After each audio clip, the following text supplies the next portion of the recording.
نحمده ونصلي ونسلم على رسوله الكريم اما بعد اعوذ باللہ من الشیطان الرجیم بسم اللہ الرحمن الرحیم یا ایہا الذین آمنوا اتقوا اللہ وکونوا مع الصادقین۔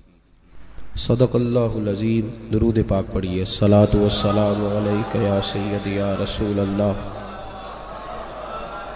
وعلی آلک واصحابک یا سیدی یا حبیب اللہ۔ اللہم صلی علی سیدنا و مولانا محمد معدن الجود والکرم وآلہ وصحبہ وبارک وسلم۔ حمد و صلاۃ کے بعد مخدوم و محترم پیکر علم و عمل حضرت قبلہ ڈاکٹر مفتی محمد اشرف آصف جلالی صاحب دامت برکاتہم العالیہ، مقتدر علماء کرام، حاضرین و سامعین، شیخ الاسلام والمسلمین، تاج الشریعہ بدر الطریقہ نور دیدہ اعلیٰ حضرت جانشین مفتی اعظم، جگر گوشہ سرکار مفسر اعظم حضرت سیدنا الشیخ الشاہ مفتی محمد اختر رضا خان صاحب قبلہ رحمۃ اللہ تعالی علیہ، آپ کچھ دنوں پہلے وصال فرما گئے۔ آپ کی خوبصورت یادوں میں سے ایک یاد آج یہاں سجائی گئی ہے۔ چونکہ خطاب تو ڈاکٹر صاحب فرمائیں گے، دیگر حضرات بات کریں گے، میں بجائے کسی اور طرف جانے کے چند باتیں مختصر وقت میں حضرت والا کے حوالے سے عرض کرتا ہوں۔ پوری دنیا میں ایک بات معروف ہو گئی ہے کہ پیر زادے صاحب زادے ٹھیک نہیں ہوتے۔ ایک ڈاکٹر صاحب نے ایک کالم لکھا تو انہوں نے بڑی عجیب بات لکھ دی۔ کہنے لگے کہ میں جس آستانے پہ گیا ہوں لوگوں نے مجھے کہا ہے کہ اس کا ابا بڑا اچھا تھا، اس کے معاملات بڑے پریشانی والے ہیں۔ تو کہتے ہیں پھر میں سوچنے پہ مجبور ہو گیا کہ آخر اس صاحبزادے کو سجادہ کون بنا کے گیا ہے۔ کچھ تو اس پر غور بھی ہونا چاہیے، کچھ تو توجہ ہونی چاہیے۔ حضرت تاج الشریعہ مفتی محمد اختر رضا خان صاحب رحمۃ اللہ تعالی علیہ اعلیٰ حضرت فاضل بریلوی کے پڑپوتے تھے۔ ہوتا یہ ہے کہ ایک نسلوں کے بعد معاملات میں کمزوری آنے لگتی، اور ویسے بھی چونکہ عقیدت کے معاملات بڑے پریشان کن ہیں، اس میں جو صاحب عقیدت لوگ ہوتے ہیں وہ بیچارے کدھر جائیں، انہوں نے تو کچھ نہ کچھ دیکھنا ہوتا ہے۔ آستانے پہ آخر کوئی تو بیٹھا ہو، چلو دعائی کر دے۔ تو اس کا فائدہ کچھ لوگوں نے یہ اٹھانا شروع کر دیا ہے کہ ہر پیر کا بیٹا علم لدنی والا ہو گیا۔ ایک کی کرامت تھی کسی بزرگ کے شہزادے کی، اب وہ ہر آستانے کے بارے میں سنائی جانے لگی، اور کم و بیش الفاظ کے تھوڑے بہت فرق کے ساتھ سب آستانے والوں نے اسے لکھ دیا ہے۔ حضرت تاج الشریعہ رحمۃ اللہ تعالی علیہ بہت بڑے گھر میں آنکھ کھولی، بہت بڑے گھر میں، گھر کا ماحول پورا علمی تھا۔ والدہ ماجدہ بہترین عالمہ فاضلہ تھی۔ آپ عربی ادب میں جب مضامین ماہنامہ اعلیٰ حضرت میں چھپ کے آتے تو آپ کی والدہ کہا کرتی تھیں کہ اس شخص نے فلاں معیار کو پورا نہیں کیا۔ آپ فرماتے میں سنا کرتا تھا۔ والد گرامی بہترین مفسر تھے اور قرآن پاک کی تفسیر لکھا کرتے تھے، اس کے باوجود انہوں نے 10 سال بیٹھ کر منظر اسلام میں باقاعدہ اساتذہ کی نگرانی میں علم پڑھا۔ اب تو فیض کے لفظ کا بڑا عجیب استعمال ہوتا ہے، لیکن انہوں نے باقاعدہ پڑھا، اور تعلیم جب مکمل ہو گئی تو والد صاحب کہنے لگے میرا دل کرتا ہے کہ تو دین کے اندر تخصص کرے اور اصول دین کو تو اور زیادہ پڑھے، عربی ادب سے اور زیادہ شناسائی حاصل کرے۔ 63 میں آپ جامعہ ازہر تشریف لے گئے، 66 میں واپس آئے۔ آپ حیران ہوں گے کہ یہ جامعہ ازہر کے وہ طالب علم ہیں جنہیں دوبارہ جامعہ ازہر والوں نے بلایا 2009 میں دوبارہ، اور بلا کے کہا کہ آپ نے یہی علم حاصل کیا ہے، لیکن ہمارا دل کرتا ہے کہ آج جو ہمارا تقسیم اسناد کا جلسہ ہے اور آج جو دستار فضیلت کا جلسہ ہے اس کی صدارت بھی آپ ہی فرمائیں گے۔ حضرت صاحب وہاں تشریف فرماتے تو ایک پاکستان سے مولوی صاحب گئے ہوئے تھے، انہیں کچھ شرارت سوجی۔ اس وقت جو عرب کے شیخ الحدیث تھے یا چانسلر صاحب تھے وہ امام شافعی کے مقلد تھے رحمۃ اللہ علیہ، انہیں کچھ شرارت سوجی، انہوں نے بات کر دی، کہنے لگے جی کچھ مولوی حضرات فتوی کفر دینے میں بڑے جلد باز ہیں، بڑے بڑے علماء اور بڑے بڑے ادارے نہیں دیکھتے اور فٹافٹ فتویٰ دے دیتے ہیں۔ حضرت صاحب نے بات کو سنا تو آپ فرمانے لگے چانسلر صاحب سے کہ مجھے تو اب سالوں بیت گئے جامعہ ازہر سے گئے ہوئے، آپ کی لائبریری میں فلاں نام کی کتاب ہوتی تھی، ذرا وہ تو منگائی جائے، اس میں امام شافعی کا مذہب لکھا ہے اس مسئلے پہ۔ اس کتاب کو جب منگایا گیا فرمانے لگے فلاں صفحہ کھول کے دیکھو، امام شافعی کا مذہب یہ ہے کہ اگر کسی شخص نے کفر کیا اور کسی عالم کو اس پر اطلاع ہوئی اور اس نے اس کا حکم نہ بتایا تو وہ عالم خود کافر ہو جائے گا، وہ خود کافر ہو جائے گا۔ اس کو اطلاع تھی تو اس نے بتایا کیوں نہیں؟ تو جو مولانا بات کرنے کے لیے کھڑے تھے نا وہ خاموش ہوئے ہی تھے۔ ایک طالب علم مجمع کے بیچ میں سے بولا، اعلیٰ حضرت کا اردو شعر پڑھنا شروع کر دیا، وہ رضا کے نیزے کی مار ہے کہ عدو کے سینے میں غار ہے، کسے چارہ جوئی کا وار ہے کہ یہ وار وار سے پار۔ ان کے علم اور پھر مستحضر علم، میں نے ان کو دیکھا بریلی شریف میں بھی، مدینہ منورہ میں بھی، کراچی میں بھی، سانگلہ ہل میں بھی، فیصل آباد میں بھی، لاہور میں بھی میں نے انہیں دیکھا، ان کا علم مستحضر تھا۔ اور کچھ لوگ گتھیوں میں الجھ جاتے ہیں نا، اقبال نے کہا آخرت کی گتھیاں سلجھا چکا ہوں یار اب مجھے صاحب جنوں کر دے، وہ بولی فتوے کی بولتے رہتے ہیں ہر وقت۔ پھر وہ ڈاکٹر صاحب موجود ہیں، اب میں کوئی ایسا کلام کروں تو کچھ ایسی باتیں مناسب بھی نہیں لگتی، لیکن اس کے باوجود عرض کرتا ہوں کہ ان لوگوں پہ حاوی رہتا ہے وہ درد، وہ سوز، وہ کیفیات سے خالی رہتے ہیں۔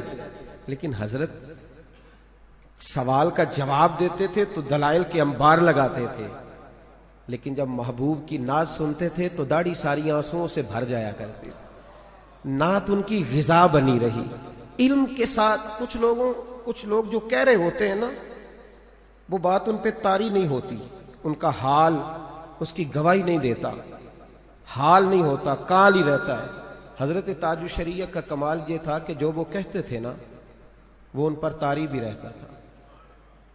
ہم اپنی آج کل کی زبان میں لڑکے کہتے ہیں، نوجوان کہتے ہیں کہ باڈی لینگویج نہیں ساتھ دے رہی، اس کی باڈی لینگویج جو ہے وہ نہیں، وہ جو کہہ رہا ہے نا آنکھیں، کان، زبان، ہاتھ گواہی نہیں دے رہے، لگتا ہے کہ اپنے آپ پہ جبر کر کے بات کر رہا ہے۔ لیکن میرے صاحب جو بات کیا کرتے تھے نا ان کی آنکھیں بھی وہی بات کرتی تھی۔ اور کراچی میں آپ تشریف لائے تو سرکار غوث اعظم رضی اللہ تعالیٰ عنہ کے آستانے کے ایک سجادہ نشین صاحب آئے ہوئے تھے، آستانے سے ان کا تعلق تھا، تو انہوں نے پینٹ کوٹ پہنا، ٹائی لگائی ہے۔ یہاں تو جرت نہیں ہے نا، اب بڑا مشکل معاملہ ہے، کچھ لوگ بڑے مقدس ہوتے ہیں ان کے بارے میں کوئی بات نہیں کر سکتا، اگر کرے تو بڑا مسئلہ بن جاتا ہے، کئی لوگ لٹھ لے کے کھڑے ہو جاتے ہیں، مشکل ہے، جمہوری معاملہ مشکل ہے۔ لیکن حضرت اسٹیج پہ تشریف لائے تو غوث اعظم کے خاندان کے اس صاحبزادے کو بیٹھے دیکھا، چہرے پہ داڑھی کوئی نہیں، ٹائی لگائی ہوئی تھی۔ حضرت قریب گئے، سلام لی اور قریب بیٹھ کر فرمانے لگے ہم وہ لوگ ہیں جنہوں نے غوث اعظم رضی اللہ تعالیٰ عنہ کی باتیں سنی تو ہمیں ان کی غلامی پہ ناز ہے، تو آپ تو ان کی اولاد میں سے ہیں، اگر آپ لوگ داڑیاں نہیں رکھیں گے، اسلامی لباس نہیں پہنیں گے تو پھر بتائیے کون دین پر عمل کرے گا؟ آپ کے گھروں سے لوگوں نے دین سیکھا، اور اگر آپ کا یہ حال ہوگا تو عوام کدھر جائے گی؟ شہزادے اٹھے، شہزادے بھی بڑے لوگ پھر بڑی باتیں کرتے ہیں نا، مان جانے والا بڑا آدمی ہوتا ہے، وہ اٹھے کمرے میں تشریف لے گئے، شلوار قمیض پہن کر ٹوپی پہن کر دوبارہ آئے اور حضرت کا چہرہ دیکھ کے کہنے لگے کبھی کسی نے کہا ہی نہیں، اور آج اگر کہا ہے تو لگا ہے اس نے دل سے کہا ہے، جس نے کہا ہے اس نے دل سے۔ میں نے کہا تھا کہ میں بات زیادہ نہیں کرنا چاہتا، بس بساط بزم الٹ کر کہاں گیا ساکی، فضا خاموش صبح چپ اداس پیمانے، تمام شہر میں ایک درد آشنا نہ ملا، بسائے اس لیے اہل جنون ویرانے، اور نصیر اشک تو پلکوں پہ سب نے دیکھ لیے، گزر رہی ہے جو دل پر وہ کوئی کیا جانے۔ ایک وہاں مولانا عبد الرحیم صاحب ہوتے ہیں، تو ایک بابا جی آ گئے، سادے سے ایک بزرگ آ گئے تو حضرت کی خدمت میں بیٹھ گئے۔ غریبوں کو شکوہ ہے، غریبوں کو شکوہ ہے، غریب کہتے ہیں اگر ہمیں وزیر ٹائم نہیں نہ دیتا تو پیر بھی کوئی نہیں دیتا، وہ بھی کہتا ہے 1.5 منٹ سے زیادہ میرے کمرے میں نہ رکنا، ان کو شکوہ ہے۔ وہ کہتے ہیں یہ شکوہ ہم کس سے جا کے کریں؟ تو ایک بابا جی سادے سے آ گئے، مفتی عبد الرحیم صاحب فاروقی، وہ کہتے ہیں کہ دیر تک وہ بابا جی بیٹھے رہے، اور حضرت صاحب کو داستان سناتے رہے، میرا بیٹا بات نہیں مانتا، میری بہو یہ کرتی ہے، فلاں یہ کرتا ہے، مہربانی فرمائیں کوئی آپ مجھے بتائیں۔ حضرت نے پہلے اس کی پوری بات سنی، پھر بابا جی کو تسلی دی، پھر 3 تعویذ بھی دیے، اور پھر بابا جی سے کہنے لگے آپ بلا وجہ پریشان ہو گئے، آپ تھوڑا سا حوصلہ رکھیں گے تو سارے معاملات ٹھیک ہو جائیں گے۔ اور بزرگ چلے گئے۔ مفتی صاحب کہتے ہیں میں نے حضرت تاج الشریعہ کو مشورہ دیا، میں نے کہا حضور کسی خلیفے کے کسی شاگرد کے ذمہ ڈال دیا کریں، اتنی دیر میں آپ بہت بڑا علمی کام کر لیتے، آپ کچھ لکھ لیتے، کچھ پڑھ لیتے، کچھ اور ہو جاتا، اتنی آپ نے بات سنی۔ تو فرماتے ہیں حضرت میری طرف دیکھ کے کہنے لگے وقت میں نے دیا، تمہیں کیا تکلیف ہوئی؟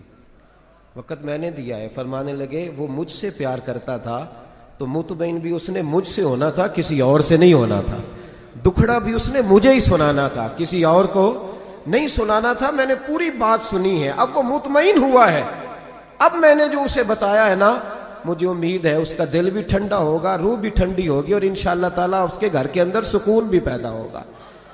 حضرت کے وصال پر 66 ملکوں کے لوگ آئے تعزیت کرنے، 1.25 کروڑ آدمی نے جنازہ پڑھا ہے۔ اور میرے بھائی یہ تو وہ اعداد و شمار ہے نا جو بیان ہو رہے ہیں، ہوتے رہیں گے۔ کچھ غریب ابھی بھی گلیوں میں بیٹھے ہیں، ان کے بیٹے کو نہیں پتا، ان کے گھر والوں کو نہیں پتا، لیکن وہ غریب کہتے ہیں میری بیٹی کی شادی انہوں نے کرائی تھی۔